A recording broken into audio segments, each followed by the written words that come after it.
My first job was right out of school. I started work as a staff writer at Egypt Today and Business Today. They're both monthly magazines. They're owned by a company called IBA Media in Egypt.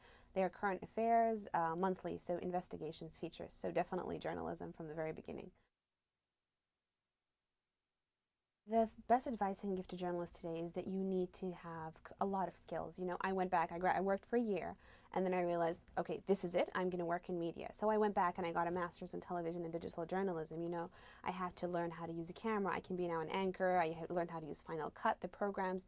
You know, journalism is changing so rapidly. You know, you can't just be a print journalist. You have to learn as much as you can. You have to be as exposed as you can. You have to read international media, local media, social media, because if you don't, you really will get left behind. During the revolution as a journalist, it was very hard to find the balance between being a journalist and being an Egyptian. You know, when am I reporting and when am I an Egyptian? It was very hard to find that balance. But definitely, you know, it's a hard career, especially in a region of the world such as mine where you have such hard access to information. You have no protection as a journalist. You know, I don't even have a press card just because it makes no difference if I'm arrested. If I'm in a protest, you're a protester. You're not a journalist. That doesn't make a difference, you know. So it is a career that it is hard, but I think the most rewarding part of it is when you do make a difference. You know, this is why I got into this field to begin with. You know that you are the fourth power. You are writing on stories that will make a change. Once you get the story and you see the change, that will be the high for any journalist.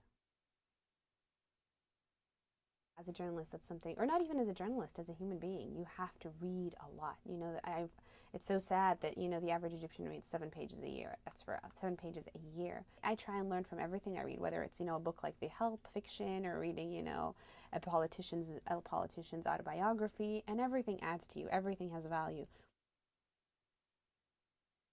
It's very easy for us in my region of the world to say, no, America doesn't care. It doesn't care about anything that doesn't, unless it serves its own interests.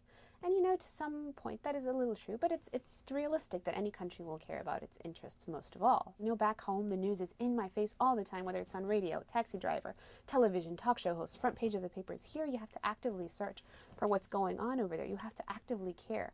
And when that doesn't impact you, it's harder to care. A lot of stereotypes, whether it comes to, you know, the role of women. You know, you could see them right there in the revolution. They were right there by the men, you know, with the tear gas.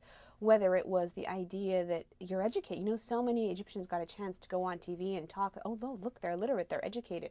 They're not this big homogenous mass, you know, who live by the pyramids. So a lot of misconceptions in terms of that, and also that we're the violence, you know.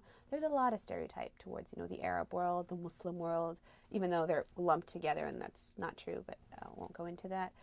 There's a stereotype that, you know, the violence that comes, you know, the primitive, or the, so I think that, you know, the idea that the revolution was nonviolent, we made so much impact around the world. People saw us, and they saw us as, they connected with us as humans, as, you know, that, oh, look, there's a shared kind of, and I think that's probably the biggest misconception, the idea that, oh, look, they are people, they have their own issues, their own concerns, and they are also, they're just like us in some kind of way.